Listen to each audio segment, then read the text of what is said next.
찬송가 216장 성자의 귀한 몸. 성자의 귀한 몸 나를 하여 버리신 그 사랑 고마워라. 내 머리 숙여서 주님께 비는 말 나무어 주님께 바치리까. 지금도 날 위해 간구하심 이 옅은 믿음이 아옵나니. 주님의 참사랑 고맙고 놀라워 찬송과 기도를 쉬지 않네. 주님의 십자가 나도 지고 신실한 믿음과 마음으로 형제의 사랑과 친절한 위로를 네게 나 베풀게 하옵소서. 만 가지 은혜를 받았으니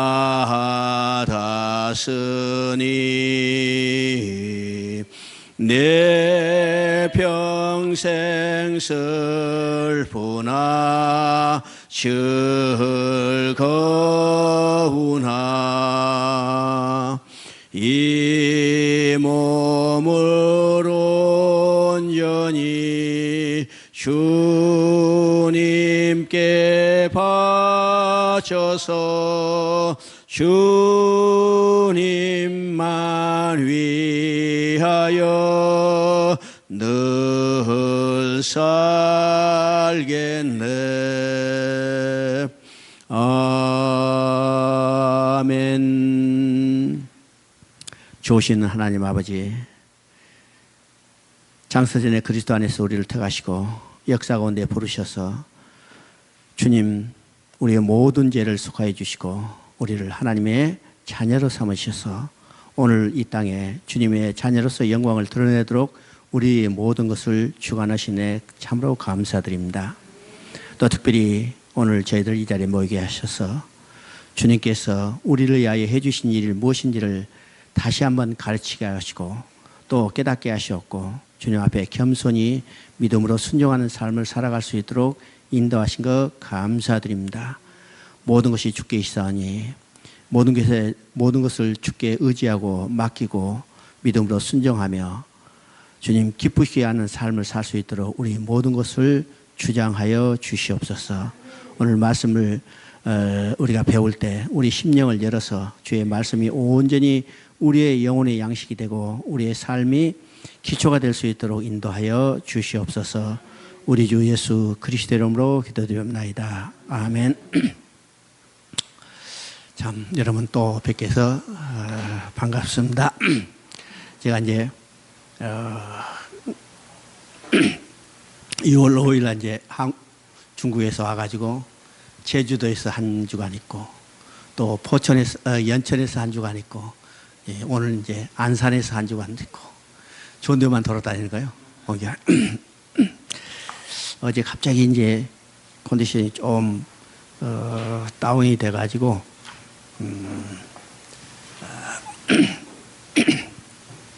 목이 좀 좋지 않아요. 그래서 이제 그래도 하나님께서 힘을 주시고 여러분과 좋은 시간을 나누도록 하실 것을 저희들이 확신하고 또 3일 동안 여러분과 같이 성경을 배워가도록 하겠습니다. 이미 이제 우리 성경 국사 조감에 대해서 여러 번 우리가 배웠습니다. 여러 번 배웠으니까 다 알겠지. 그런데 여러 번 배울수록 잘 모르고 더 깊이 의문이 가죠. 그런데 여러 번 배울수록 우리 신앙의 뿌리가 깊어지고 여러 번 배울수록 들을수록 이게 새롭게 힘이 솟아나는 것을 우리가 보게 됩니다. 중국에서 이제 우리 이제 박 집사님도 거기 우리 학습반에 와 있지만은 거기에 7번, 8번 듣고 또 듣겠다고 하는 학생들이 많아요. 그래서 이제 그렇게 듣고 나니까 자기들이 가르칠 수 있는 능력도 생기고 그래서 이제 어디든지 나가서 가르치는 이런 모습도 지금 드러나고 있습니다. 이번에는 이제 본래 구약 성경만 이제 공부하기로 했습니다. 그래서 이제 제가 중국에 있을 때 구약 성방에서 성경 통독 구서 관점에서 통독을 할 수 있는 이 가이드북을 만들었는데 워낙 제가 이제 시간이 쫓기다 보니까 다 완결을 못했어요. 초안만 해가고 지난번에 와서 이제 박습사하고 하는데 이번 주 다 이걸 정리해야겠다 했는데 지난주에 포천에 가가지고 밤 10시까지 강의하다 보니까 연천에 가서 강의하다 보니까 도저히 시간을 내지 못했습니다. 그래서 이제 이번에는 그냥 말로만 강의하고 여러분이 가지고 있는 그 교재를 토대로 해서 하고 이러면 이제 신약을 강의할 때 제가 신구약을 다 완결해서 이게 성경 통독 가이드북을 여러분에 제공을 하려고 합니다.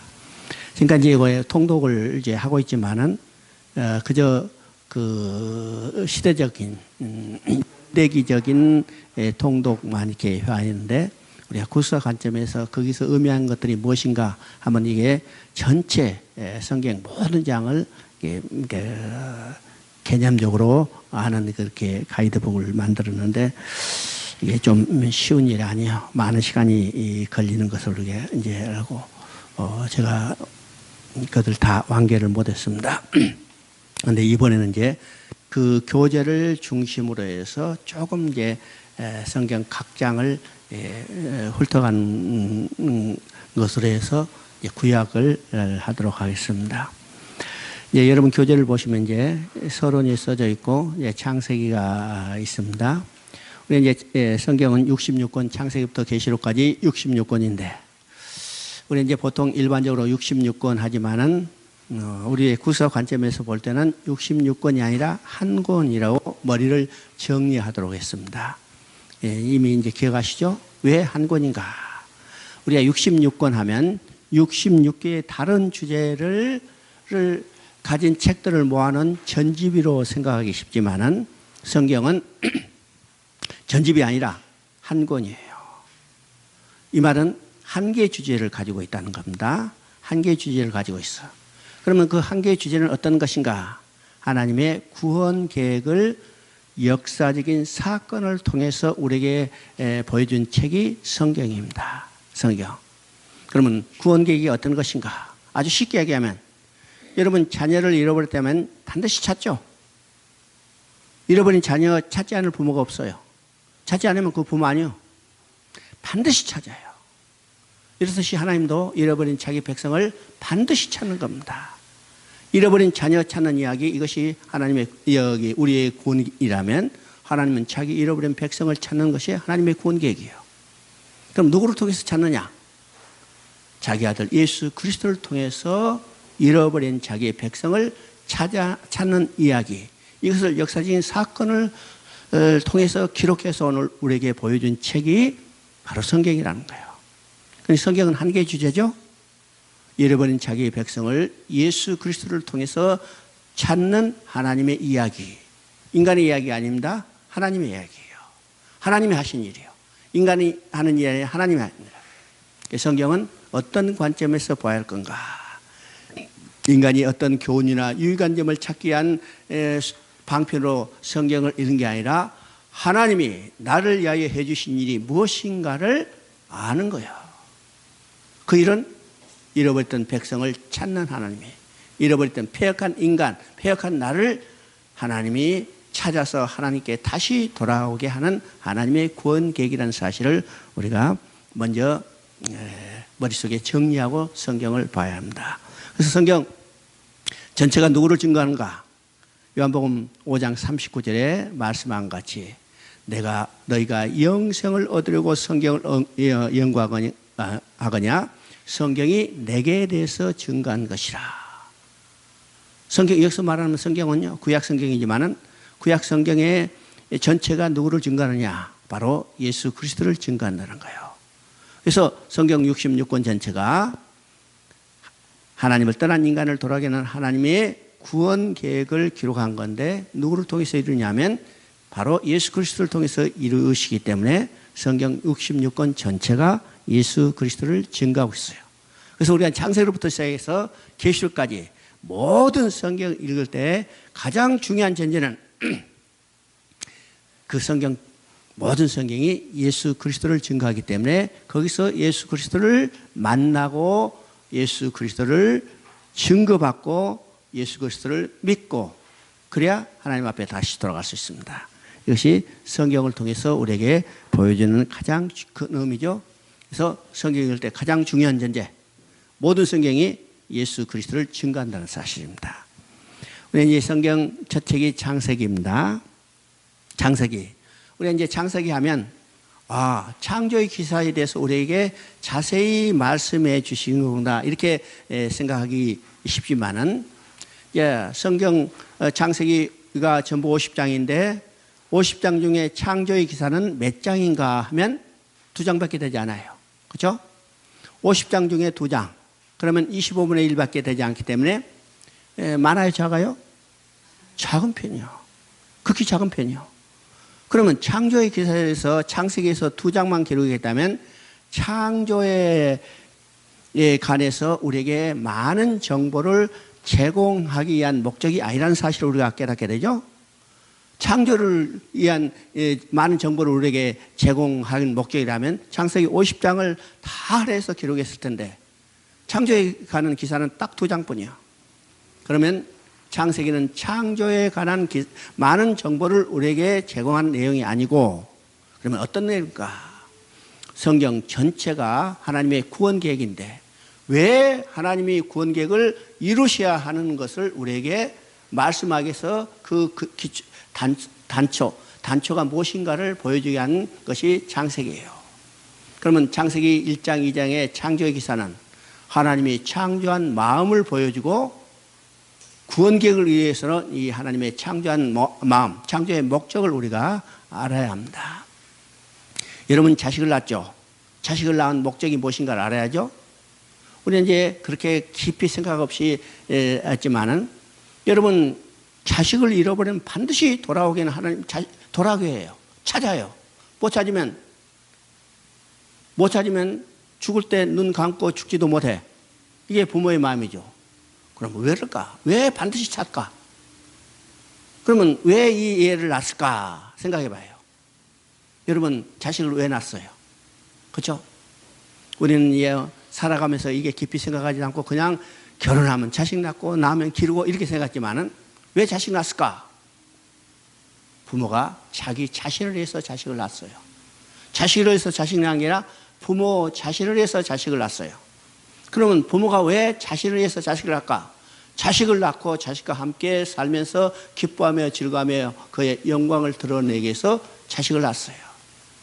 이게 자식을 낳은 목적이죠? 누구를 위해서? 자신을 위해서요. 자신을 위해서. 그래서 자식을 낳고 기뻐하고 기를 때 힘들지만은 그 자식이 커가면서 그런 것을 보며 기뻐하며 즐거워하는 거예요. 이게 부모의 마음이죠? 근데 그 자식이 떠났다면, 그 자식을 잃어버렸다면 반드시 찾아요. 왜요? 기쁨이 사라졌잖아요. 즐거움이 사라졌잖아요. 그러니까 반드시 찾게 되는 겁니다. 잃어버렸던 자식 찾게 되면 얼마나 기뻐하겠어요. 여러분요, 잃어버렸던 자식 찾는 부모들 만나는 그거 우리 TV에서 가끔 보잖아요. 얼마나 감격스러워해요. 이게 누구의 마음일까? 하나님 마음이에요. 하나님도 잃어버린 자기 백성 찾고 자기 자식 찾고 자기 아내 찾고 기뻐하는 거예요. 왜요? 잃어버림으로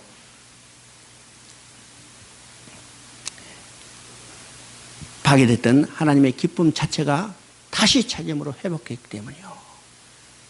그래서 창세기 1, 2장은 하나님이 우주 만물을 창조한 목적을 우리에게 보여주는 데 있습니다. 창조에 대한 많은 과학적 정보를 우리에게 제공해 주는 데 목적이 있는 게 아니라 하나님이 창조의 목적, 마음이 무엇인가를 우리에게 보여주는 데 중심이 있어요. 이것을 알아야 구원계획을 이루시는 것을 우리가 깊이 그 마음을 이해할 수 있죠. 우리 이제 창세기가 누가 썼느냐 하면 모세가 썼어요. 그럼 모세는 전부 5권의 성경을 썼죠. 그래서 우리가 쉽게 얘기하면 모세오경이라고 그럽니다. 모세오경.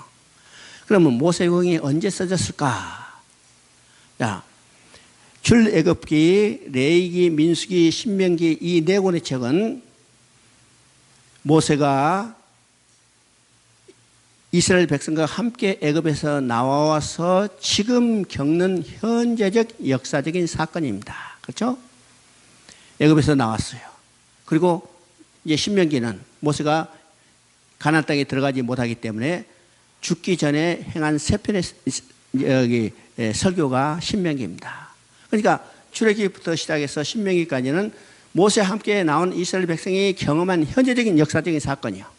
근데 출애굽기는 여기 창세기는 지금 경험한 현재적인 역사적 사건이 아니고 지금 시대부터 그 당시 출애굽 시대로부터 시작해서 적어도 400년 이전의 역사를 기록하고 있습니다. 그러면 창세기를 기록한 목적이 무엇일까? 모세가 창세기를 기록한 목적은 지금 이스라엘 백성을 애굽에서 건져낸 하나님이 어떤 하나님인가를 알게 해주는 거예요. 지금 이스라엘 백성을 애굽에서 건져낸 출애굽시킨 하나님은 곧 창조주 하나님이에요. 그 창조주 하나님께서 이스라엘 백성들에게 약속한 것이 무엇이고 그 약속한 것을 어떻게 구체적으로 성취해 오는가를 보여주는 겁니다.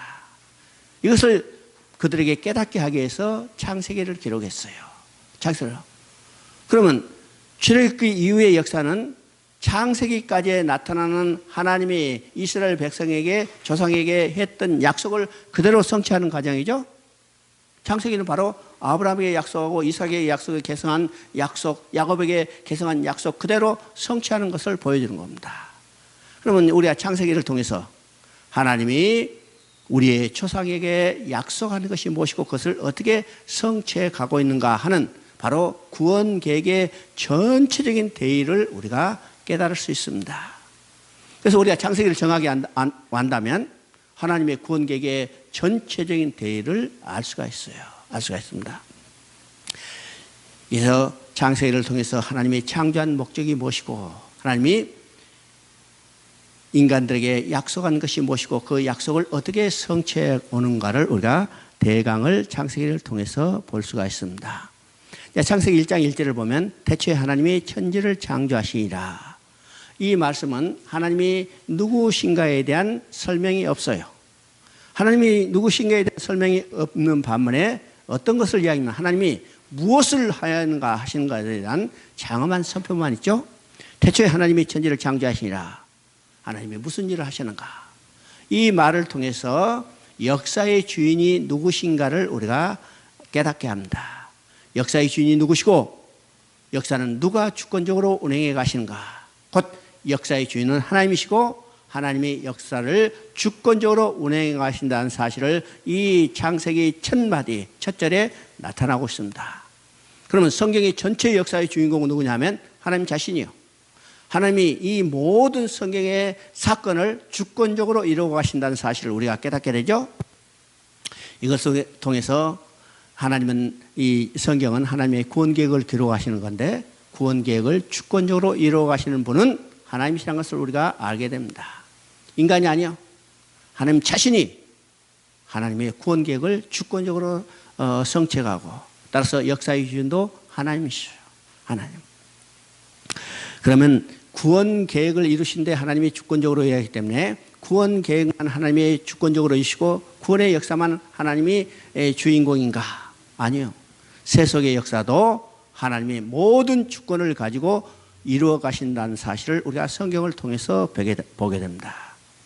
여러분요, 성경을 깊이 깨닫게 되면 모든 역사의 주인도 하나님이 주권적으로 운행하는 사실을 알게 돼요. 오늘 이 땅에 보는 모든 것, 하나님 역사로도 하나님이 누구신가를 보게 되고 하나님 환경을 통해서도 하나님이 누구신가를 보여주시는 자기 계시고 또 재난도 이 모든 것도 하나님이 누구신가를 보여주는 하나님의 자기 계시라는 사실을 우리가 보게 됩니다. 보게 되죠? 이 성경에 나오는 이제 세속의 역사가 있어요. 그 세속의 역사는 소위 말해서 성경과 5대 제국이라는 것이죠. 5대 제국. 첫째 제국은 애굽이요. 두 번째는 아수르요. 세 번째는 바벨론이요. 네 번째는 바사요. 다섯 번째는 로마요. 이 5대 제국은 성경의 구속의 역사에 관련된 세상의 역사 국가들입니다. 그러면 이 5대 제국은 당시로 봐서는 세계를 지배하는 나라들이었어요. 그러면 이 세계를 지배하는 나라들이 가장 초강대국이라는 이 나라들이 누구의 장중에 있었냐면 곧 하나님의 장중에 있어요. 하나님이 하나님의 구원 계획을 이루시게 한 도구로 쓰여졌다는 거예요. 그러면 역사의 주권자는 누구요? 세속의 역사도 하나님의 주권자예요.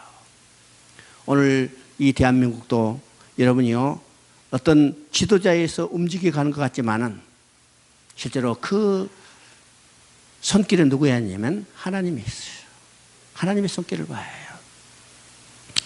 저는 저기 3년 전인가 4년 전인가 이제 6월 달에 이제 왔죠. 지금 이제 저 이때쯤이에요. 6월 25일. 그러니까 저 지금 잠실에 롯데 그 호텔이 있는데 그거를 한번 갈 일이 있는데 6.25 사진 전시회를 해요. 6.25 사진제. 그러니까 거기 광장에다 쫙 옛날 6.25 때 찍은 그 전쟁의 사진을 펼쳐놨어요. 저는 가만히 이걸 보면서 이 대한민국의 역사의 주권자도 절대적으로 하나님이 있다는 사실을 다시 한번 깨닫게 된 겁니다. 깨닫게 돼요. 그게 쭉 배우면서 이미 저도 이제 군인 생활을 했기 때문에 또 그런 역사를 많이 배웠죠. 전쟁사도 배우고, 여기 한국의 역사도 이제 민족사관 관점에서 많이 이제 배우고 그랬는데, 그때 느꼈지만 그 사진을 보고, 그 전에는 내가 예수 믿기 전이었고, 이제는 관점이 다르잖아요. 관점이 다르다 보니까, 이건 하나님이 손길로 역사하지 않았다면 이미 대한민국은 낙동강 물에 다 빠져서 죽었을 거다. 이렇게 생각되는 거예요. 그렇죠? 세계 전쟁 역사 가운데 일주일 만에요. 16개의 국가가 참전해서 도와준 나라는 없어요. 앞으로도 없을 거예요. 이건 놀라 일주일 만에요. 일주일 만에 참전했어요. 일주일 만에. 이 놀라운지요? 하나님이 주권적으로 역사한다는 사실을 우리가 보게 됩니다. 그렇기 때문에 지금 우리가 보면 여러 가지 나타나는 이야기지만은 우리는요, 지금 하나님이 어떻게 역사하시는가 그 손길을 바라보게 하고 오직 하나님께서 긍휼을 베푸사 이 대한민국을 손에 굳건히 붙잡아 되도록 기도할 것밖에 없어요. 여러분요, 보세요. 어느 지도자, 우리 소망 있는 사람이 있어요? 아무도 없습니다. 그 사람들 보면 실망하고 낙담해 오히려 내가 침체에 빠져요. 그러나 그 사람 보지 말고 하나님의 손길을 볼 때 우리에게는 소망이 있습니다. 그러니까 주권이 누구 있는가를 봐야죠. 사람이 있는 게 아니라 하나님이 있어요. 저는 중국에 있을 때요, 박근혜 대통령이 대통령 됐다는 소리를 일주일 후에 들었어요. 별로 관심이 없죠. 누가 대통령이 돼도 같아요. 하나님 주권에 있어요. 그렇죠? 바로 창세기 1장 1절은 아주 중요한 의미를 해요. 태초에 하나님이 천지를 창조하니라. 역사의 주권자는 하나님이라는 사실을 우리가 강하게 선포하고 지금 창세기를 시작하고 있습니다. 이제 창세기 1장에서 우리가 중요한 말은 창세기 하나님이 어떤 방법으로 어떤 재료로 만드는 게 있는 것에 중점이 있는 게 아니고 그에 대해서는 아무런 언급이 없어요.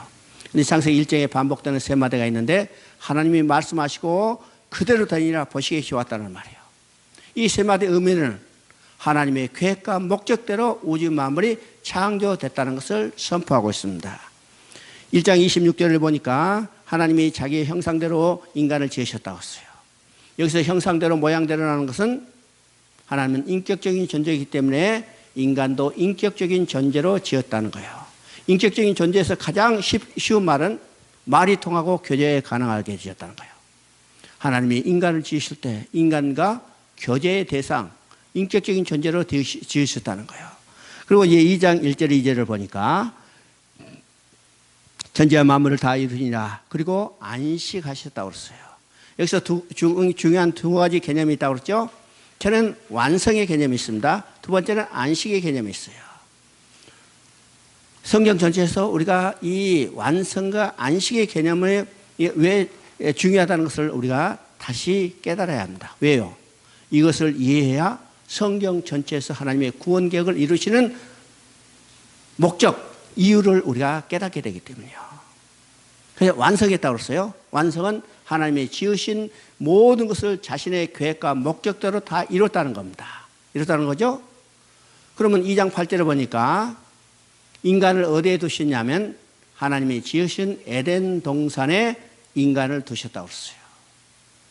그러면 하나님이 천지 만물을 다 지으시고 인간을 자기 형상대로 지으시고 어디에 두냐면 에덴 동산에 지으셨죠? 에덴 동산에 지으셨다. 그럼 에덴 동산을 지은 목적은 인간이 살아갈 환경을 조성하시고 거기다 인간을 두시고 하나님과 교제하며 기뻐하며 즐거워하며 살기를 원하셨어요. 이게 우주 만물을 창조한 목적입니다. 그리고 하나님이 제7일 때 안식했다는 것은 하나님의 창조의 목적이 무엇인가를 우리에게 다시 한번 확실하게 깨닫게 된 거예요. 하나님은요, 우주 만물을 만드는 그 자체의 목적이 있는 게 아니라 그것을 다 완성하시고 완성된 그것과 더불어 기뻐하며 즐거워하며 그의 영광을 드러내는 삶을 살기를 원하셨어요. 이게 안식입니다. 잘 들어야 합니다. 만드는 그 자체의 목적이 있는 게 아니에요. 만드는 그 자체의 목적이 있는 게 아니죠. 만들어진 그것과 더불어 기뻐하며 즐거워하며 그의 영광을 드러내는 삶을 살게 해놨어요. 여러분 보세요. 여러분 자식 낳는 그 자체의 목적이 아닌 거예요. 그렇죠? 자식 낳는 그 자체의 목적이 있는 게 아니라 그 자식과 더불어 함께 살며 기뻐하며 즐거워하며 그의 영광을 드러내는 것이 자식을 낳은 목적이에요. 이해가 되세요? 이게 중요한 의미가 있습니다. 만들어진 그 자체의 목적이 있는 게 아니라 그것과 더불어 기뻐하며 즐거워하며 그의 영광을 드러내요. 이것이 하나님의 안식이 있어요. 그러니까 하나님의 창조의 목적은 자신의 안식이에요. 자신의 안식. 만들어진 그것과 더불어 그 중심에 인간이 있기 때문에 인간과 더불어 기뻐하며 즐거워하며 그의 영광을 드러내는 삶을 살기를 원했는데 2장에 가서 하나님이 그 삶을 누리게 해서 어떤 약속을 주시냐면 2장 17절에 약속을 주셔요. 2장 17절에.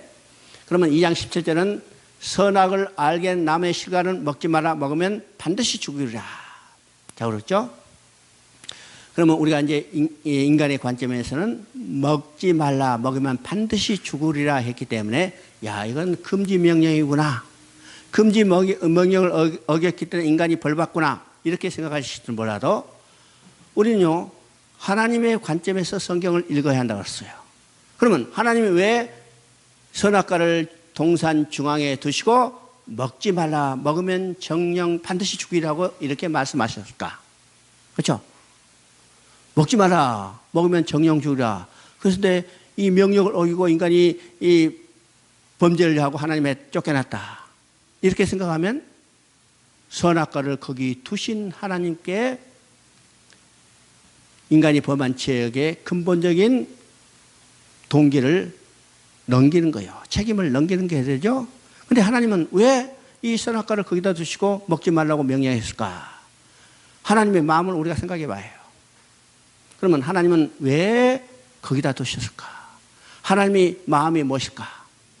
하나님과 인간의 관계가 어떤 관계를 말하냐면 성경은 세 가지 관계를 이야기한다고 했어요. 첫째는 왕과 백성의 관계예요. 하나님이 하나님 나라를 건설할 때 그 하나님 나라에는 왕이 있어야 해요. 그리고 백성이 있어야죠. 백성이 있어야. 그래서 하나님 나라를 건설할 때 하나님과 인간의 관계는 왕과 백성의 관계예요. 그러면 왕과 백성의 관계는 통치의 관계입니다. 왕이 백성을 다스리고 통치하기 위해서는 주권이 있어야 해요. 주권이 있어야죠. 왕이 있고 백성만 있다고 해서 나라가 성립되는 게 아니에요. 왕이 백성을 다룰 수 있는 주권이 없다면 이 왕은 허수아비의 왕이에요. 나라가 성립되지 않죠? 왕이 백성을 다스리는 주권이 있어야 하는데 이 주권은 뭘로 나타나냐 하면 법으로 나타나요. 법으로 나타나. 그러니까 창세기 20장 17절에는 왕이신 하나님께서 백성인 아담과 백성을 다스릴 수 있는 법이요. 주권입니다.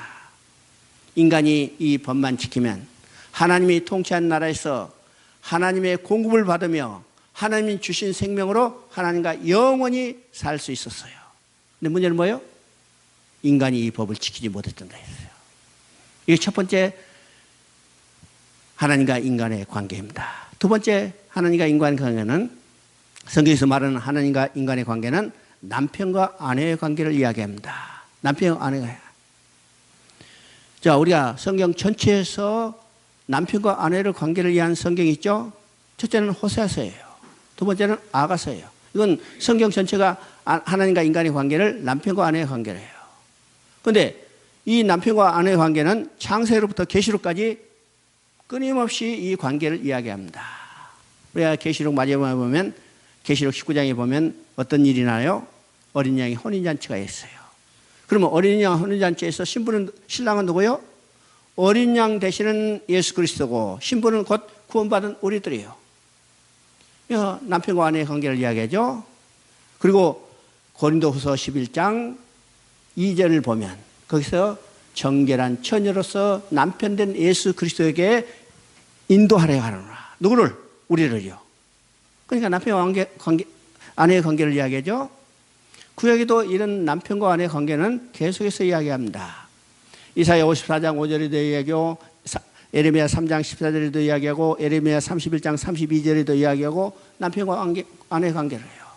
이 남편과 아내의 관계는 이미 창세기 2장 10절에 이 언약을 주시고 2장 18절부터 아담에게 아내를 지어서 여자를 만들어줘서 남편과 아내의 관계로 만들어졌죠? 만들어졌어요. 그러면 이 남편과 아내의 관계는 어떤 관계인가? 결혼의 관계예요. 결혼의 관계. 왜 결혼하냐? 사랑하기 때문에 그래요. 사랑하기 때문에 결혼하죠? 그러면 사랑하는 개념 속에는 어떠면 함께 있기를 원하는 거예요. 그래서 연애할 때는 결혼하기 전에는 사랑하는 사람이 각각 다른 집에 떨어져 살았지만은 이제 떨어져 살기 불편하고 힘드니까 어떻게 해요? 함께 살기 위해서 결혼하는 거예요. 결혼의 목적이 뭐냐면 함께 살기 위해서요. 함께 살기 위해서. 그러면 하나님이 창조의 목적이 뭐라고 써요? 함께 살기 위해서요.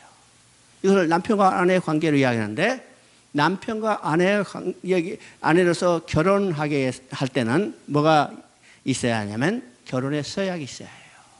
어떤 형태로든지 결혼 서약이 있죠? 그건 한마디요. 남자는 여자한테 이야기하죠. 나는 당신을 내 아내로 맞이해서 슬플 때나 기쁠 때나 병들 때나 어려울 때 함께 살겠어. 기쁠 때는 같이 살고 슬플 때는 떨어져 살겠어. 이렇게 아니죠. 건강할 때는 함께 살고 병들 때는 내가 도망가겠어. 아니에요. 기쁠 때나 슬플 때나 병들 때나 어려울 때 함께 살겠어. 이게 결혼할 때 서약이에요. 그렇죠? 결혼할 때 서약. 그러면 하나님이 인간에게 주신 약속이에요. 내가 너와 영원히 함께 살겠다. 이 약속만 지켜라. 문제는 아내된 인간이 그 약속을 지키지 못했단다 했어요. 지키지 못했어요. 그래서 호세아 6장 7절에는 아담이 언약을 어겼다고 했어요. 왜 호세아 선지자를 이야기하는가? 호세아 선지자는 하나님께서 선지자로 불러서 음란한 여자 고멜과 결혼하라고 했어요. 고멜은 어떤 여자요? 이 남자, 저 남자 쫓아갔던 음부였어요. 하나님은 고멜과 결혼해. 누가 그랬다고 했어요? 이스라엘이 그랬다고 했어요. 누가 그래요? 아담이 언약을 어긴 거예요. 하나님이라는 남편을 버리고 사단이라는 음부를 따라간 것을 바로 이 언약을 어겼다고 그럽니다. 그렇죠? 자, 세 번째는 어떤 관계인가? 아버지 아들의 관계예요. 아버지 아들의 관계. 이건 뗄 수 없는 관계죠. 이건 순종의 관계입니다. 그래서 성경은 이 세 가지의 관계를 이야기하는데 바로 창세기 2장 17절은 이 세 가지 관계를 유지하면서 살기를 원하는 하나님이 주신 언약이라는 거예요. 언약.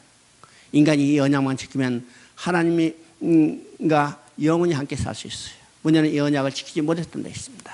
그랬죠? 이제 창세기 2장 18절부터 24절까지는 아담에게 여자를 지어줌으로 두 사람이 부모를 따라 한 몸을 이뤘다. 이 연합교리를 이야기를 하게 합니다. 이 연합교리는 아담과 하와의 관계를 통해서 하나님과 인간의 관계가 어떤 관계인가. 이건 남편과 아내에게 곧 사랑의 관계를 이야기하는 것이 그건 어떤 관계냐면 그리스도와 우리의 관계, 남편과 아내의 관계를 보여준대. 그리스도와 우리의 관계는 연합의 관계예요. 내가 그리스도 안에, 그리스도 내가 안에, 이 연합의 관계입니다. 그러면 이 연합의 관계를 통해서 뭐냐면요, 그리스도와 나는 뗄 수 없는 관계고 그리스도께 이루어진 일이 곧 내게 이루어진 이 연합의 관계를 이야기를 하기를 원하는 겁니다. 그래서 그리스도와 내가 그리스도와 연합됐을 때 그리스도가에게 이루어진 일이 곧 내게 이루어진 일이에요. 그 일은 어떤 일이요? 그리스도가 십자가에 못 박혀 죽었을 때 연합된 나도 십자가에 죽었고, 그리스도가 장사될 때 연합된 나도 장사됐고, 그리스도가 부활할 때 그리스도와 연합된 나도 부활했고, 그리스도가 하나님 우편에 앉았을 때 나도 연합된 나도 하나님 우편에 앉아 계시오. 그러면 오늘 그리스도와 연합된 우리는 어디에 있어요? 우리의 실체는 죽을 육신의 몸을 가진 우리의 몸은 지금 이 땅에 살지만은 우리의 실체는 어디에 있어요? 하나님 우편에 있어요. 이게 연합된 관계를 이야기하는 겁니다. 연합된 거죠. 그리고 이제 창세기 3장에서는 이제는 하나님 주신 언약을 어기고 범죄한 것이 나타나죠. 우리 창세기 3장 1절부터 6절까지를 한번 읽어보십니다. 그런데 뱀은 여호와 하나님이 지으신 들짐승 중에서 가장 강교하니라. 뱀이 여자에게 물어 이르되 하나님이 참으로 너희에게 동산 모든 나무의 열매를 먹지 말라 하시더냐. 여자가 뱀에게 말하되 동산 나무의 열매를 우리가 먹을 수 있으나 동산 중앙에 있는 나무의 열매는 하나님의 말씀에 너희는 먹지도 말고 만지지도 말라. 너희가 죽을까 하노라 하셨느니라. 뱀이 여자에게 이르되 너희가 결코 죽지 아니하리라. 너희가 그것을 먹는 날에는 너희 눈이 밝아져 하나님과 같이 되어 선악을 알 줄 하나님이 아심이라. 여자가 그 나무를 본즉 먹음직도 하고 보암직도 하고 지혜롭게 할 만큼 탐스럽기도 한지라 한 나무인지라. 여자가 그 열매를 따먹고 자기가 함께 있는 남편에게도 주매 그도 먹은지라. 이것이 이제 범죄한 내용의 기사죠. 그러면 이 내용을 여러 가지 이제 학문적 관점에서 연구하지만은 그 핵심에는 뭐냐면 인간이 왜 선악을 알게 하면 실과를 따먹는가? 인간이 선악을 알게 하는 실과를 따먹는 이 불순종 행위는 곧 하나님의 약속을 믿지 못했기 때문이요. 하나님의 약속은 어떤 것이요? 먹으면 반드시 죽으리라는 거예요. 먹지 말라. 먹으면 반드시 죽으리라는데 아담과 하와는 이 말씀을 믿지 못하고 누구의 말을 믿었어요? 사단의 유혹하는 말을 믿었어요. 너희가 먹어도 죽지 아니하리라. 먹으면 눈이 밝아져서 하나님같이 되리라. 이 유혹하는 말을 믿고 하나님의 약속을 믿지 못하고 배반하고 선악과를 따먹었죠. 바로 한마디입니다. 하나님과 인간의 관계는 약속의 관계, 언약의 관계예요. 하나님 주신 약속을 믿으면 되죠? 언약의 관계고 믿음의 관계예요. 믿음의 관계. 그런데 아담은 하나님의 언약을 믿지 못하고 선악과를 따먹음으로 이제는 범죄하게 되는 겁니다. 그 범죄한 그들에게 하나님이 찾아오셨어요. 그것이 3장 9절부터 10절까지입니다. 여호와 하나님이 아담을 부르시며 그에게 이르시되 내가 어디 있느냐 이르시되 내가 동산에서 하나님의 소리를 듣고 벗었으므로 두려워 숨었나이다. 여기서 이제 중요한 말은 벗었다는 말입니다. 벗었다는 말. 지금 하나님이 아담과 하와에게 찾아왔을 때 아담과 하와는 육적으로는 입었어요. 그렇죠? 무화과 나무 잎으로 치마를 해보셨어요. 그런데 하나님이 찾아왔을 때 그들이 벗었다고 그랬어요. 그러면 이 벗었다는 말은 육적인 문제가 아니고 영적인 문제고, 영적인 문제 곧 죄 있는 인간은 하나님 앞에 설 수 없다는 것을 벗었다는 말로 드러내고 있습니다. 성경은 여러분이 읽으실 때 벗었다는 말이 얼마나 중요한 의미를 가지고 있는가를 우리가 깨달아야죠. 벗었다는 말은 곧 죄 지은 인간은 하나님 앞에 설 수 없다는 것을 드러내고 있어요. 드러내고 있죠? 이게 얼마나 중요한가 우리가 성경 마지막을 통해서 한번 보십시다. 계시록 16장 15절을 한번 읽어보십니다. 계시록 16장 15절. 보라 내가 도둑같이 오리니 누구든지 깨어 자기 옷을 지켜 벌러벗고 다니지 아니하며 자기의 부끄러움을 보이지 아니하는 자는 복이 있도다. 지금 계시록 16장에는 어떤 내용이냐면 지금 7대접 마지막 심판이 지금 행해지고 있는 그 상황이에요. 그 상황 가운데 여기서 말씀하는 거 보면 누구든지 깨어 자기 옷을 지켜 벌거벗고 다니지 아니하며 자기의 부끄러움을 보이지 않는 자는 복이 있다. 그렇죠? 벌거벗고 다니지 않는 자는 부끄러움을 보이지 않냐. 이거는 부끄러움을 보이지 않는다는 것은 하나님 앞에 당당히 설 수 있다는 거예요. 어떤 자요? 벌거벗고 다니지 않는 자. 그러면 이 말을 다른 말로 말하면 반대 말로 하면 벌거벗고 다닌 자는 부끄러워서 하나님 앞에 설 수 없다는 거죠. 어떤 자가? 자기 옷을 지키지 못한 자. 여기는 자기 옷은 하나님이 지어주신 가죽 옷을 지키지 못한 자예요. 그러면 하나님이 지어진 가죽 옷을 이라는 것은 바로 예수 그리스도를 예표하기 때문에 예수 그리스도를 믿지 않는 자들은 하나님 앞에 설 수 없다는 거예요. 언제? 마지막 심판 때예요. 그래서 이 벌거벗은 말은 성경 창세기부터 계시록까지 죄 지은 인간은 하나님 앞에 설 수 없다는 것을 드러내는 말이죠. 자, 그들이 죄를 지었기 때문에 하나님 앞에 쫓겨나게 됩니다.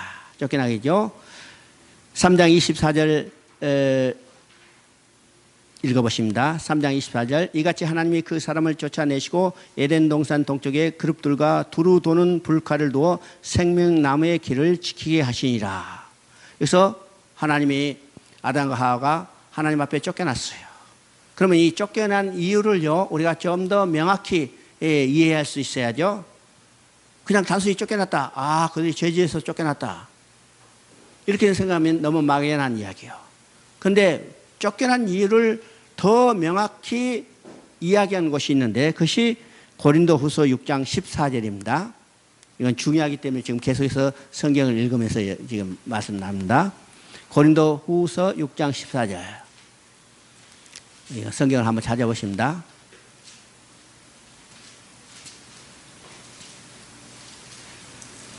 고린도후서 6장 14절. 너희는 믿지 않는 자와 멍에를 함께 매지 말라. 의와 불법이 어찌 함께하며 빛과 어둠이 어찌 사귀며. 이 말은요 보통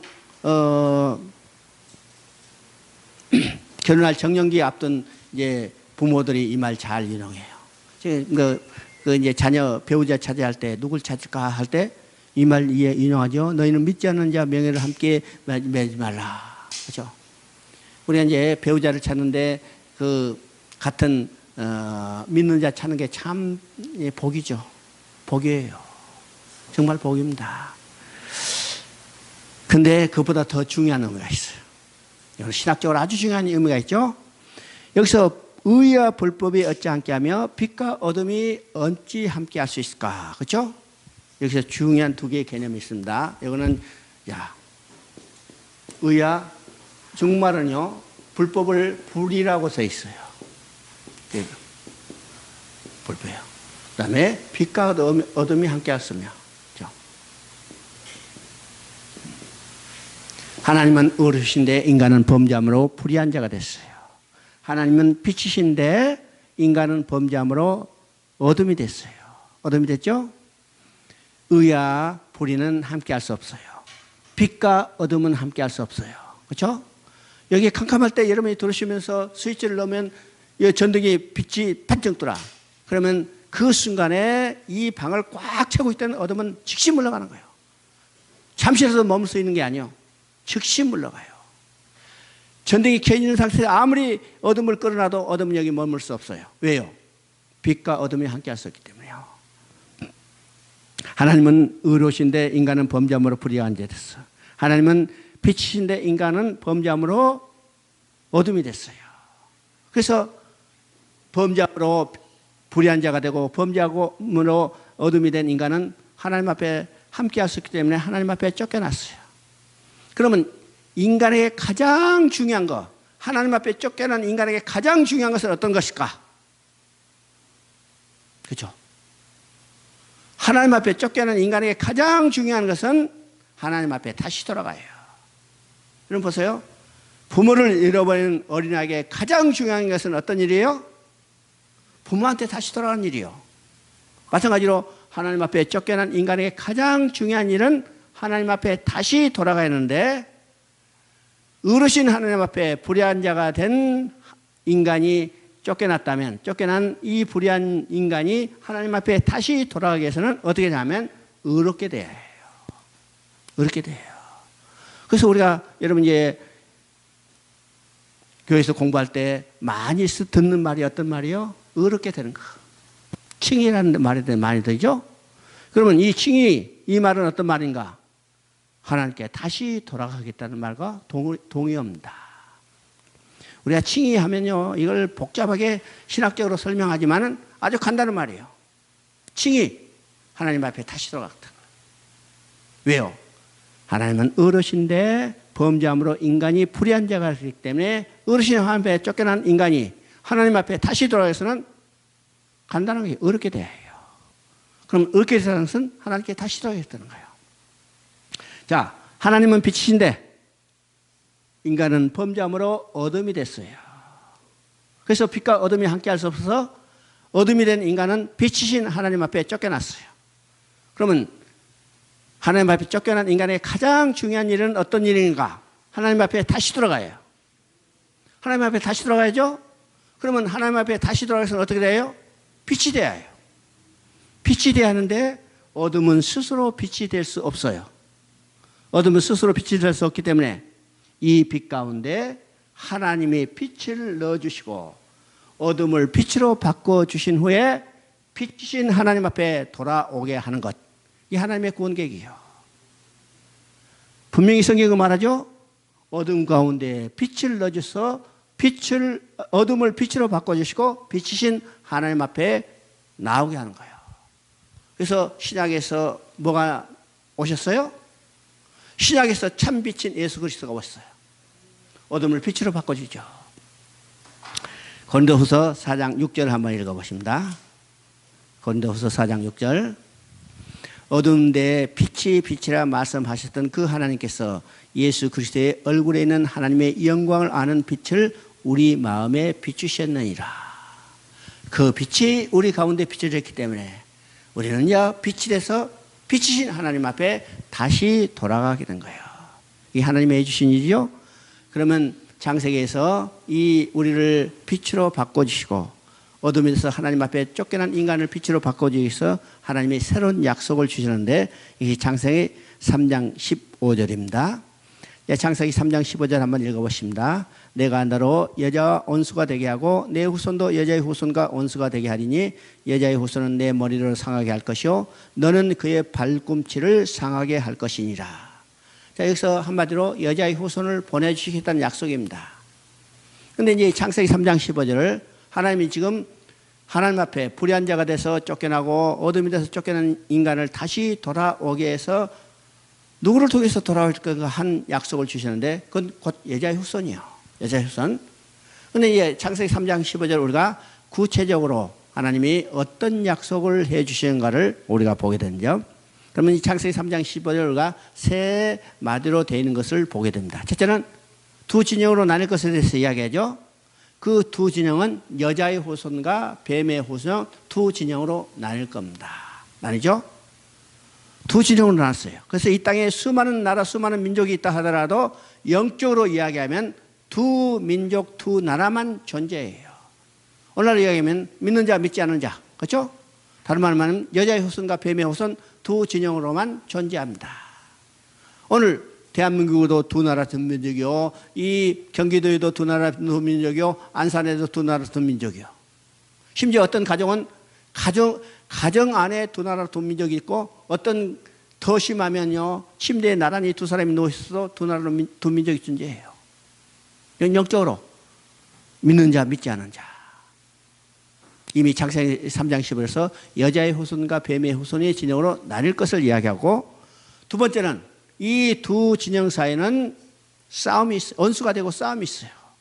이것을 우리가 다른 말하면 영적 전쟁이라고 합니다. 이 영적 전쟁은 오늘도 있죠. 언제까지? 창세 때부터 이미 시작됐고 오늘도 있고 예수님이 다시 오실 때까지 이 영적 전쟁은 지속되는 거예요. 창세기 3장 15절에 그 예언했던 전쟁이 오늘도 지금 계속되고 있습니다. 오늘도 계속되고 있어요. 그래서 원수가 되고 싸움이 있고 영적 전쟁이 있다는 거예요. 세 번째는 이 영적 전쟁이 어떻게 끝날 것인가에 대해서 이미 계시하고 있어요. 여자의 후손이 뱀의 머리를 상하게 할 것이다. 이것은 여자의 후손이 결정적인 승리를 이미 예언하고 있습니다. 예언하고 있죠? 그럼 여자의 후손이 어디서 결정적인 승리를 했어요? 십자가에서 사단의 머리를 박살내므로 승리했어요. 그런데 그것으로 끝나지 않고 뱀의 후손이 여자의 후손을 발꿈치를 상하게 할 것이라고 했어요. 그러면 머리를 상하게 하는 것은 결정적인 타격이지만 발꿈치를 상하는 것은 결정적인 타격이 되지 않아요. 그러나 괴롭힘을 당해요. 자, 이것을 예수님이 친히 말씀하십니다. 요한복음 16장 33절에 너희가 세상에서 환난을 당하나, 이 발꿈치를 상하는 거예요. 담대라, 내가 세상을 이겼노라. 이건 머리를 상하게 했다는 거예요. 어디서? 십자가에서. 창세기 3장 15절에 이미 하나님이 하실 일을 계시하고 있고, 또 하나 그걸로 끝나는 게 아니라 3장 21절에 중요한 말이 나오죠. 3장 21절에 여호와 하나님이 아담과 그의 아내를 위하여 가죽옷을 지어 입히시니라. 자, 이 말은 어디와 이제 연관을 해서 보면 3장 7절과 3장 10절과 3장 20절이 우리가 이제 연관돼서 봐요. 3장 7절에 그들이 선악과를 따먹고 인간의 육적인 눈이 밝아지자 뭘 깨달았어요? 육신의 벌금을 벗은 것을 깨닫고 육신을 가리기 위해서 무화과 나무 잎으로 치마를 해버렸어요. 그런데 하나님 찾아왔을 때 벌거벗었다고 그랬어요. 이건 육적인 문제가 아니고 영적인 문제고 죄진 인간의 모습이라고 했죠. 자, 죄진 인간, 그 벌거벗은 자와 같이 돼서 하나님 앞에 쫓겨난 인간들을 하나님이 반드시 돌아오게 해요. 그러면 그 벌거벗은 것을 하나님이 가려주셔야 합니다. 가려주시기 위해서 뭘 했다고 했어요? 가죽옷을 지어 입히시니라. 벌거벗은 자를 가려주셔서, 가죽옷을 지어 입혀서 가려주셔서 그들을 돌아오게 하는 거예요. 그러면 여기서 이제 중요한 세 가지 신학적인 의미가 나옵니다. 첫째, 가죽옷이라는 말 속에 뭐가 계시냐면, 가죽옷을 지어 입히시기 위해서는 짐승의 죽음이 선행되어야 해요. 짐승이 죽어야만 가죽을 만들고 그 가죽옷을 지어서 벌거벗은 아담과 하에게 입혔다는 것은 짐승의 죽음, 곧 먼 훗날 우리의 죄를 가려주시기 위해서 십자가에 죽으실 예수 그리스도를 계시하고 있는 겁니다. 계시하고 있죠? 두 번째는 아담과 하에게 하나님께서 가죽 옷을 지어 입히시니라. 이 말을 통해서 인간의 구원은 인간의 능력, 인간의 도모가 아니라 전적으로 하나님이 해주신 일인 것을 우리가 깨닫게 되는 거예요. 깨닫게 되죠? 하나님이 가죽 옷을 지어 입히시라. 하나님이 짐승을 잡아서 가죽을 벗겨서 가죽을 무두질해서 가죽 옷을 지어서 입혀주실 거예요. 그럼 처음부터 끝까지 누가 해주셨어요? 하나님이 해주시네요. 인간이 하는 일이 아닙니다. 인간의 행위로는 할 수 없어요. 우리가 무화과나무 잎으로 치마를 해입하는 하나님이 찾아오셨을 때 벌거벗었던 사실은 이미 인간의 행위로는 하나님 앞에 나아갈 수 없다는 것을 증거하고 있습니다. 그래서 로마서 3장 20절에는 이것을 이야기하죠. 율법의 행위로는 의롭다 함을 얻을 육체가 없나니. 그렇죠? 의롭다 하면 어떤 의미였어요? 하나님 앞에 나아갈 수 있다는 것을 어렵다는 걸 보는데, 율법의 행위로는 하나님 앞에 나아갈 자가 아무도 없으니. 그렇죠? 인간의 행위로는 하나님 앞에 나아갈 사람이 아무도 없어요. 인간의 행위로 하나님 앞에 나아갈 수 있었다면 예수님이 이 땅에 오실 필요도 없어요. 인간의 행위로는 하나님 앞에 나아갈 수 없다는 것을 보여줘요. 세 번째는 하나님이 짐승을 잡아서 가죽옷을 지어 입히시기까지 합니다. 입히시기 하죠. 그런데 인간이 하는 일은 어떤 일이냐면, 가죽옷을 지어 입히실 때까지 인간은 아무것도 할 수 없지만은 하나님이 가죽옷을 지어 입히실 때 감사함으로 받아 입는 일, 이것은 인간이에요. 그렇죠? 이 말을 다른 말로 말하면 오직 믿음이라는 거예요. 감사함으로 받아 입는. 그러면 우리가 성경에서 이 신학적인 문제, 아주 중요한 문제를 다 이야기하죠. 의롭다는 것은 인간의 행위가 아니고 하나님이 해주신 일이고, 인간이 할 수 있는 일은 오직 믿음으로. 그래서 로마서 1장 16절에 말합니다. 복음에는 하나님의 의가 나타나서 믿음으로 믿음에 이르게 하나니 의인은 오직 믿음으로 살리라. 인간 행위가 아니요, 오직 믿음이요. 오직 믿음으로 의롭게 될 수 있다는 것을 증거하고 있습니다. 이제 4장에 들어가면 이제 이 3장에 들어갔던 죄가 어떻게 확산되는가를 보여주는 겁니다. 자, 3장 3절 4절에 보면 가인과 아벨이 하나님 앞에 각각 제사를 드렸어요. 그런데 제사를 드리는데 아벨과 그의 제물은 받으시고 가인과 그의 제물은 받지 않으셨다고 했어요. 받아주심과 받지 않음, 이건 아주 중요한 의미죠. 받아줬다는 것은 하나님 앞에 다시 돌아가겠다는 것을 의미합니다. 받아주지 않았다는 것은 하나님 앞에 다시 돌아가지 못했다는 문제죠. 그 인간의 근본적인 문제가 해결됐느냐 해결되지 않았느냐, 중요한 의미예요. 그러면 아벨이 드린 제사는 왜 하나님이 받아주시고 가인의 드린 제사는 왜 하나님이 받지 않았을까? 우리가 구약 성경에는 내용을 구체적으로 나타나지 않아요. 그러면 히브리서 11장을 통해서 우리가 보게 되죠. 히브리서 11장 4절에 보면 아벨은 믿음으로 더 나은 제사를 들고 하나님 앞에 나아감을 의롭다는 증거를 얻었으니, 그렇죠? 믿음으로 더 나은 제사를 들고, 여기서 중요한 것은요, 아벨이 드린 제사는 믿음으로 드렸다는 제사입니다. 믿음으로 드려. 더 나은 제물이 아니요, 믿음으로 드린 제사라는 거예요. 믿음으로 더 나은 제사를 드리고 의롭다는 증거를 얻었으니 그랬어요. 의롭다는 것이 어떤 의미라고 했어요? 하나님 앞에 다시 돌아가겠다는 말이에요. 그러면 이 말을 다른 말로 하면 아벨은 믿음으로 더 나은 제사를 드리고 하나님 앞에 돌아가게 됐으니, 그러면 아벨이 하나님 앞에 돌아가게 된 믿음으로 드린 제사, 곧 그 믿음은 무엇을 믿었는가를 우리가 보게 되죠. 창세기 3장 20절을 보면 아담과 하가 하나님 앞에 쫓겨나요. 쫓겨날 때 아담이 자기 아내 이름을 하라고 지었어요. 지금까지는요, 이름이 없어서 그냥 여자라고 불렀어요. 근데 지금 쫓겨날 때 아담이 자기 아내를 하라고 불렀어요. 그러면 우리 형편을 생각해 봅시다. 지금 범죄하고 하나님 앞에 쫓겨나는 절망의 순간이요. 지금 하나님과 함께 사는 삶은 어떤 삶이요? 에덴 동산에서 천국의 삶을 누리고 있는데 거기서 하나님 앞에 쫓겨나는 거예요. 비참한 상태로 빠지는 이 절망의 순간이죠. 이 순간에 아담이 자기 아내의 이름을 하, 곧 모든 생명의 어머니라는 소망의 이름을 지어줬죠. 그러면 왜 이 쫓겨나는 절망의 순간에 소망의 이름을 지어줄 수 있을까? 하나님이 아담과 하와를 쫓아내기 전에 새로운 약속을 주셨어요. 여자의 후손을 보내주셔서 가죽옷을 제입해서 내가 언젠가는 다시 돌아가겠다.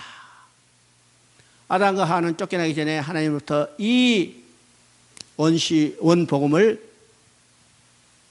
전해 듣고 그것을 이해하고 믿었어요.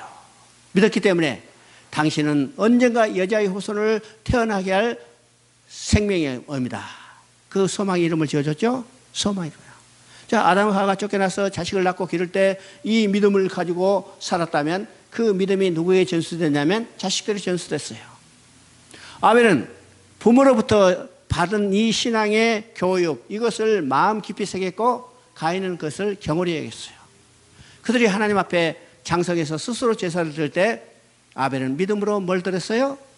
언젠가 하나님이 우리를 가죽옷을 입혀서 돌아오게 하겠다는 이 가죽옷에 대한 믿음, 이 믿음을 가지고 뭘 드렸어요? 양의 채석기를 드렸어요. 예수요, 믿음으로 더 나은 제사를 드리고, 그러면 양의 채석기는 가죽옷을 보여주는 거고, 가죽옷은 곧 우리를 가려주시기 위해서 십자가에 죽으실 어린 양 되시는 예수 그리스도를 예표하는 것이기 때문에 아벨도 누구를 믿었어요? 이미 예수 그리스도를 믿음으로, 예수 그리스도를 믿음으로 하나님 앞에 나아가야 돼서 어렵다는 증거를 얻었으니, 그러니까 이미 이것을 뭘 증거해요? 누구든지 하나님 앞에 나아갈 수 있는 자는 예수 그리스도를 통하지 않고는 나아갈 수 없다는 것을 증거하고 있습니다.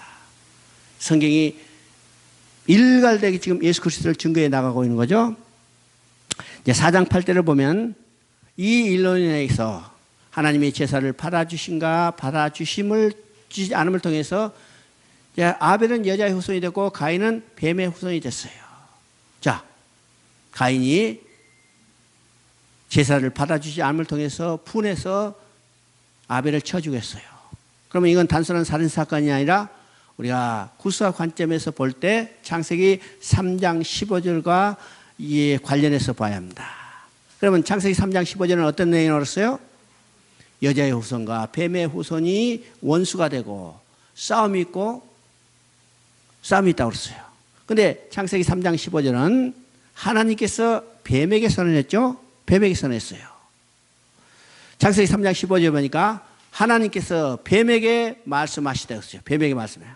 그러면 창세기 3장 15절의 내용은 뱀은 하나님으로부터 직접 들어졌죠.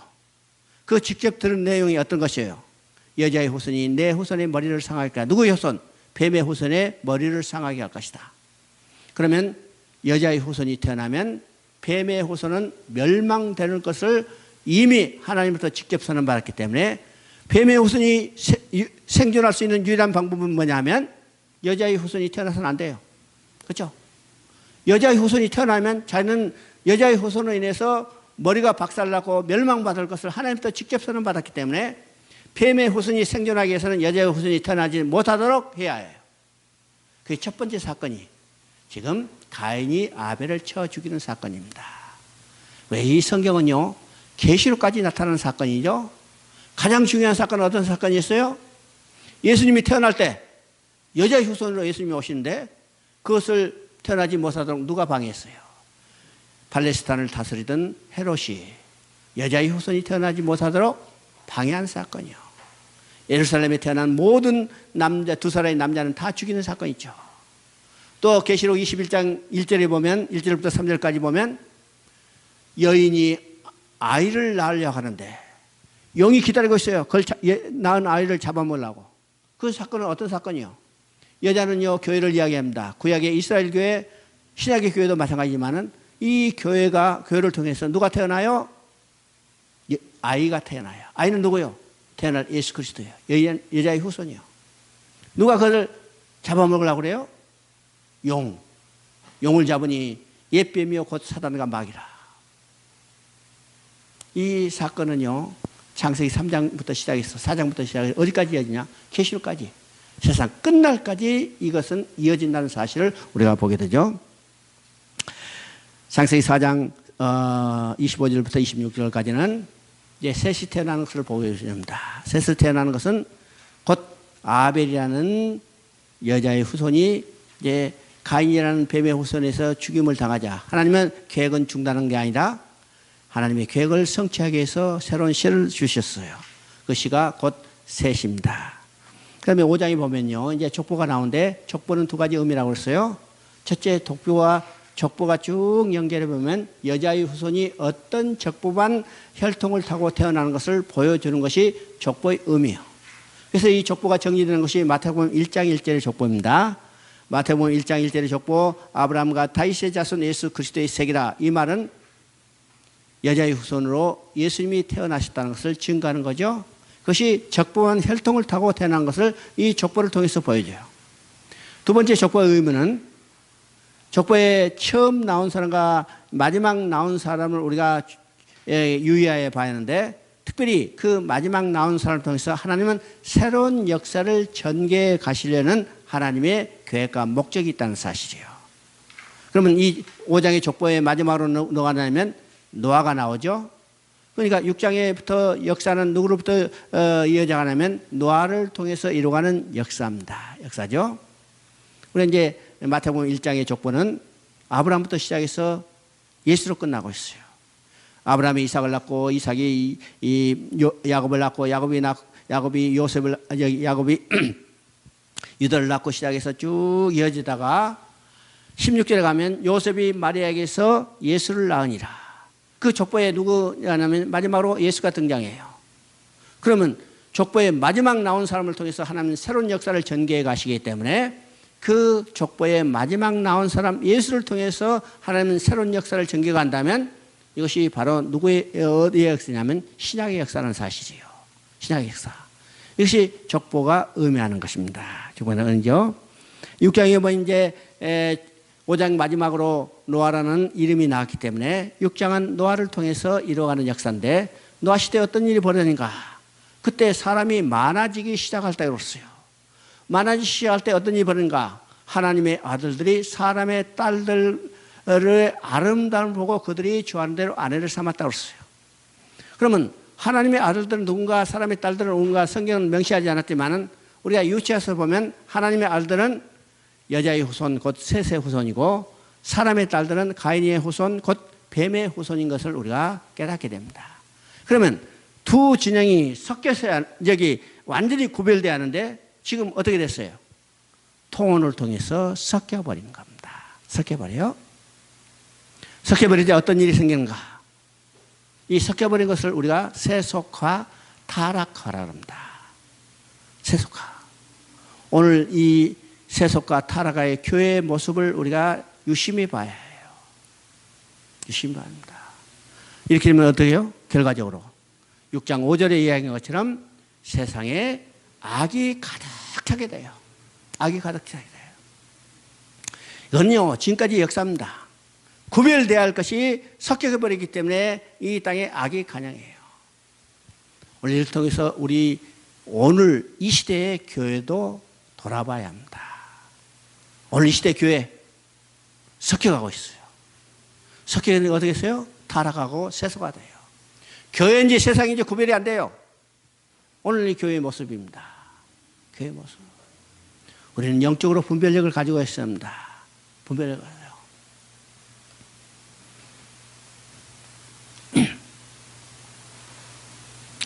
그런데 결과적으로 이제 세상에 악이 관여하기 때문에 누가 근심하게 돼요?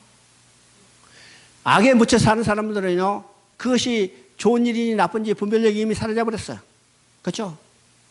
근데 하나님 보시기에 악이 관영해. 그 모습을 보고 하나님이 근심하는 거예요. 야, 큰일 났다. 이대로 두면 이 거룩한 씨가 다 없어지겠구나. 그래서 하나님이 어떤 마음을 가져오시면 그 악이 간영한 가운데 하나님의 거룩한 씨를 건져내 구원해요. 구원해내시기 위해서 하나님은 이제 홍수를 보내시고 홍수 가운데 그 백성을 구원할 계획을 하시고 계시는 겁니다. 그래서 노아로 하여금 방주를 짓게 하죠. 그리고 하시는 말이 너희 날이 120년이 되라죠. 그럼 여기서 120년이라는 말은 인간의 수명이 120년이라는 말이 아니라 하나님이 회개하고 돌아올 궁일의 시간을 120년을 주신 겁니다. 회개하고 돌아올 궁일의 시간. 하나님은요, 심판의 목적이 있지 않아요. 구원의 목적이 있어요. 악이 간영해서 지금 당장이라도 썰어버리고 싶지만은 그들이 회개하고 돌아올 궁일의 시간을 120년을 주신 겁니다. 이는 어떤 이단에서는요, 인간의 수명이 120년인데 인간 수명 다 채우지 못하고 죽은 사람의 영혼이 귀신돼서 떠든다고 하는데 이건 잘못된 이야기죠. 왜요? 우리는 간단히 계산을 주잖아요. 그 당시에 1살짜리도 죽고 119살짜리도 죽었어. 그렇죠? 그럼 인간 수명이 120년이 아니요. 인간이 수명이 120년이라면 110년 살다 죽어야 하는데 아니요. 1살도 죽었어.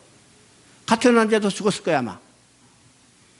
성경은 어느 곳에도 인간의 수명이 몇 년이라고 명시해 놓은 것이 없어요. 왜일까? 인간의 수명은 절대적으로 누구의 주권에 있어요? 하나님의 주권에 있어요. 하나님의 주권에. 그래서 1살짜리도 죽을 수도 있고 120년이 아니라 무드셀라처럼 900 몇 살까지도 살 수 있어요. 하나님 주권이에요. 하나님 주권. 우리 하나님의 절대 주권을 인정할 수 있어야죠. 자기 간영했어. 그 하나님이 그 가운데 하나님의 백성을 구원하시기 위해서 노아를 보시고 방주를 지었게 하고 120년의 시간을 주셨어요. 120년이 주셨을 뿐만 아니라 7장에 가면 7일 후라고 그랬어요. 이 7이라는 것은요, 성경에서 7자는 완전의 숫자예요. 120년이 되라 싹 썰어버린 게 아니고 하나님이 기다리시고 기다리시고 기다리실 만큼 기다리시더니 돌아오지 않은 그들을 드디어 물로 심판하시는 거예요. 그러면 물로 심판 가운데 방주에 들어온 노아의 8가정은 구원받았어요. 구원받았죠? 그럼 이건 뭘 의미해요? 방주에 들어온 자는 구원받고 돌아오지 않은 자는 심판받았어요.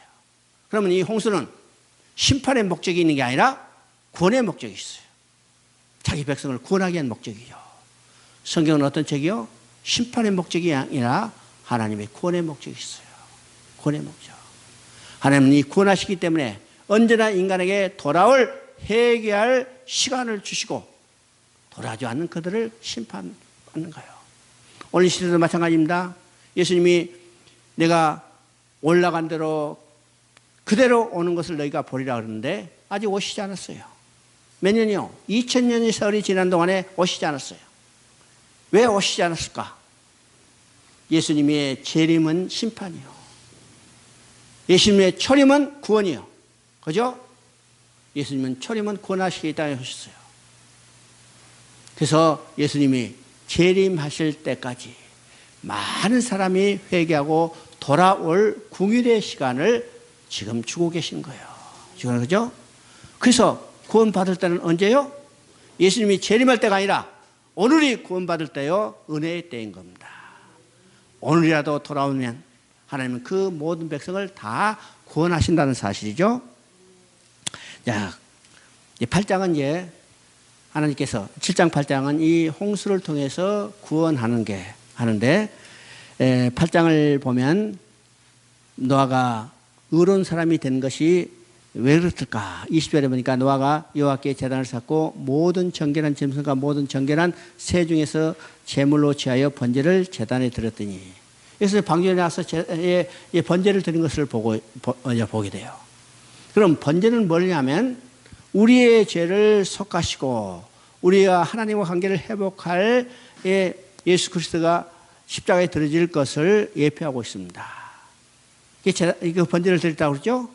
그러면 노아도 이미 이 시대에 누구를 믿었냐면 예수 그리스도를 믿었다는 거예요. 예수 그리스도를 믿었다는 거죠. 그러면 노아가 어떻게 해서 구원받았을까? 어떤 사람이 노아가 의인이기 때문에 구원받았다 이렇게 이야기해요. 의인이게 구원받았어요? 아니요. 노아도 하나님께 은혜를 입었더라. 은혜를 입었어요. 은혜를 입지 않으면 누구도 하나님 앞에 나아갈 수 없네요. 우리도 은혜로 남은 자가 되고 은혜로 구원받은 자예요. 은혜로 의롭다함을 얻은 자죠. 하나님의 은혜 아니고는 누구도 하나님 앞에 나갈 수 없어요. 무엇을 믿을 때 아마 우리가 의롭다함을 얻고 은혜를 입으시냐면 바로 우리를 구원하시기 위해 오신 예수 그리스도를 믿을 때만 우리가 의롭게 되고 우리 하나님 앞에 나아갈 수 있어요. 너가 번제를 드렸다는 것은 이미 이 시대에 하나님이 그들을 구원하시기 위해 주신 약속 곧 예수 그리스도를 믿었다는 거죠. 그래서 히브리서 11장 7절은 노아가 어렵게 된 것도 바로 믿음으로 어렵게 됐다고 그랬죠. 누구를 믿음으로? 번제를 드렸다는 사실은 바로 예수 그리스도를 믿음으로요. 그죠? 9장에 보면 노아가 이제 또 노아에 대해서 이야기하는데 9장 20절 21절에 보면 노아가 이제 포도주로 만든 술을 많이 마시고 벌거벗었다고 그랬어요. 벌거벗었다고 했죠? 이 벌거벗을 때 그것을 덮어준 아들이 누구냐면 곧 셈과 야벳이에요. 셈과 야벳이 노아에게 벌거벗을 가려주었는데 노아가 이 사실을 깨닫고 셈과 야벳을 칭찬하고 있는 게 아니라 셈의 하나님 여호와를 찬양하고 있어요. 그러면 노아가 술을 마시고 벌거벗었다. 이것은 어떤 의미일까? 의미가죠? 우리 한번 읽어보십시다. 창세기 9장 20절 21절 노아가 농사를 시작하여 포도나무를 심었더니 포도주를 마시고 취하여 그 장막 안에서 벌거벗은지라. 26절 또 이르되 셈의 하나님 여호와를 찬송하리로다. 가나안은 셈의 종이 되고. 그렇죠? 그러면 이 의미를 한번 생각해 봅니다. 노아가 950살까지 살았죠? 그럼 950살까지 살았다. 이건 많은 오랜 세월을 살았어요.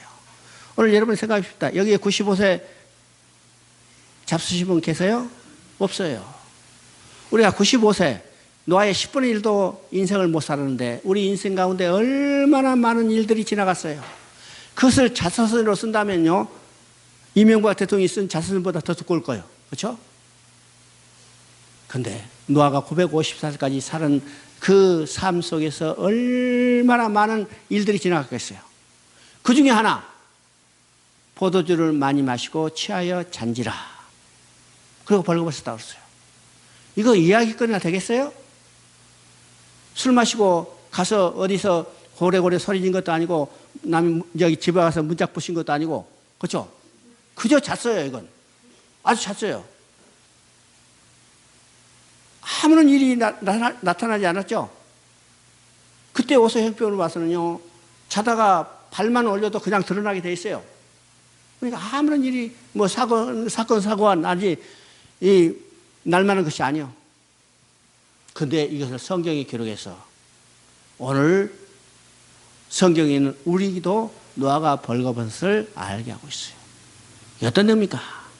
여기에 벌거벗음의 문제가 있어요. 벌거벗음. 성경에서 벌거벗은 뭐라고, 어떤 의미라고 했어요? 이건 육적인 문제가 아니고 영적인 문제고 바로 죄 지은 인간의 상태를 벌거벗음이에요. 죄진 인간은 하나님 앞에 나아갈 수 없다는 것을 벌거벗음으로 이야기하죠. 그러면 노아가 벌거벗었다. 노아가 벌거벗었다. 그러면 노아는 어떤 의미에서 인류의 두 번째 시조라고 할 수 있어요. 왜일까? 아담으로부터 내려온 인류들은 홍수로 인해서 다 멸망되고 노아의 8가정만 남아있어요. 그렇죠? 이제는 인류가 이 노아의 세 아들을 기점으로 해서 새로 번성하기 시작한데 그 가족 중에 노아는 가장이에요. 그러면 노아는 어떤 의미에서 두 번째 인류 시대라고 할 수 있는데 노아가 벌거벗었어요. 첫 번째 인류 시대는 아담도 벌거벗었고 두 번째 인류 시대를 할 수 있는 노아도 벌거벗었고, 그러면 이건 뭘 의미해요? 아담 이후 모든 인간은 벌거벗은 자예요. 다른 말하면 죄진 자예요. 성경은 뭐라고 합니까? 의인은 없나니 하나도 없으며 모든 사람이 죄를 범하였으며 하나님의 영광에 이르지 못하였더니, 이것을 우리에게 말씀하고 있는 겁니다. 노아가 벌거벗은 것을요, 셈과 야벳이 덮어줬는데 셈과 야벳을 칭찬한 것도 아니고 또 하나님을 찬양하는데 셈과 야벳의 하나님 여호와를 찬양하는 것도 아니고 누구를 찬양해요? 셈의 하나님 여호와를 찬양했어요. 이 의미는 하나님께서 노아에게 선지자의 영을 주셔서 셈의 후손 가운데 여자의 후손이 태어나셔서 그 여자의 후손으로 하여금 인간의 죄 문제를 해결해 주실 것을 증거하고 있어요. 그러면 여자의 후손 예수님은 어느 족보를 통해서 태어나요? 셈의 후손의 족보로 태어난 것을 우리가 보게 됩니다. 그래서 10장은요, 이제 이 노아의 후손 가운데 인류가 번성되는 것을 보여주고 그 가운데 누가 태어나냐면 함이 태어나요. 함이 어떤 일을 지는가? 함이 자기 아버지가 벌거벗어 노아가 벌거벗을 때 밖에 나서 형들 앞에 나와가지고 형제들한테 나와가지고 아버지의 벌거벗은 것을 고자질했던 역할을 했어요. 이 역할은 누구냐면 바로 창세기 3장에서 뱀이 했던 역할을 지금 함이 하고 있다는 것이요. 그럼 함은 누구의 하수인 노릇을 하고 있어요? 사단의 하수인 노릇을 했어요.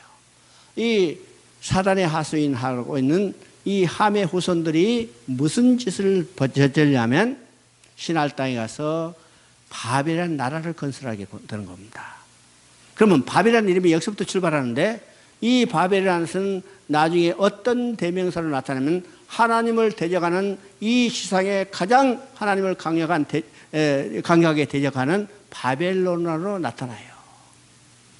이 바벨이라는 이름은 아주 하나님을 대적하는 가장 대표적인 나라로 나타나죠. 왜 바벨론이 하나님을 대적하는 가장 대표적인 나라일까? 여기서 바벨을 건설할 때 하나님을 대적하여 이렇게 나와요. 하나님을 대적하여. 이 나라가 인간 스스로의 나라를 건설할 때 하나님이 이걸 흩어버렸죠. 그리고 이 바벨이라는 나라를 통해서 나타나는 이 바벨론이라는 나라는 하나님을 대적하는 나라의 대표로 이야기하는데 왜일까? 자, 하나님을 대적한 나라는 많이 있었어요. 많이 있었어. 아수르도 있었고 애굽도 있었고 기타 암몬도 있었고 여러 나라가 있었는데 하나님의 성전을 불태우고 해파한 나라는 어떤 나라였어요? 바벨론이에요. 하나님의 성전을 회파하고 불태운 나라. 그러니까 하나님을 대적한 대표적인 나라가 바벨론이죠. 계시록에는 이 로마를요 바벨론이라고 이야기합니다. 그러면 계시록에서는 상징적으로 이 로마를 직접적으로 이야기하지 않고 바벨론이라는 말로 쓰고 있는데 왜 그럴까? 로마도 하나님의 성전을 불태우고 헐었던 나라 중이에요. 그렇죠? 바벨론이라는 나라는 하나님의 성전을 회파하고 불태웠던 나라에 하나님을 대적하는 가장 대표적인 나라로 꼽히고 있습니다. 그래서 이 바벨론은 이 창세기에 등장해가지고 어디서 끝나요? 계시록 18장, 19장에 멸망하는 것으로 끝나고 있는 겁니다. 끝나고 있죠? 11장을 보면 이 바벨이라는 나라의 성격이 무엇인가를 보여주고 있습니다. 11장 3절에 보니까 서로 말하되 벽돌로 만들어 경고 있고 이에 벽돌로 돌을 대신하여 역청으로 진흙을 대신하고. 11장은요 우리가 통상적으로 바벨탑 이렇게 이야기하는데 이 바벨탑의 중심이 아니라 바벨이라는 성읍의 중심이 있어요. 왜일까? 고대 국가는 성읍이 한 나라인데 지금 하나님은 하나님 나라를 건설하려는데 인간은 하나님을 떠난 인간은 인간의 스스로의 나라를 건설하는 거예요. 그래서 성읍의 중심이 있고 중점이 있고 이 나라를 건설하고 그들의 내부의 결속을 강양인 하나의 상징적인 탑을 건설하는 것이 바벨탑이라는 거예요. 바벨탑을 건설하는 걸 통해서 이 바벨이라는 나라의 성격이 무엇인가를 드러내는 겁니다. 벽돌로 돌을 대신하고 역청으로 진흙을 대신하였다. 이 말은 하나님의 방법이 아니라 인간 너희들의 방법이라는 거예요. 그러면 바벨이라는 나라는 어떤 나라예요? 하나님이 하나님을 위하여 건설한 하나님의 나라가 아니고 인간이 인간을 위하여 세운 인간의 나라. 그러면 지금 하나님 나라를 건설하는 데 목적이 있죠? 하나님이 통치자가 되시고 인간이 백성이 돼서 하나님이 통치하는 나라에서 하나님과 영원히 함께 살기를 원하는 하나님 나라를 건설하는데 하나님을 떠난 인간들은 인간 스스로 자기의 나라를 건설하려고 해요. 이것이 바벨탑이에요. 이것을 상징적으로 보여주는 탑이 바벨이라는 나라고 이것을 상징적으로 보여주는 탑이 바벨탑이에요. 그럼 바벨의 나라는 인간이 인간을 위한 인간의 나라. 그래서 하나님의 것을 흩어버리는 거예요. 흩어버리는 거죠. 자, 잠깐 쉬었다 하십시다.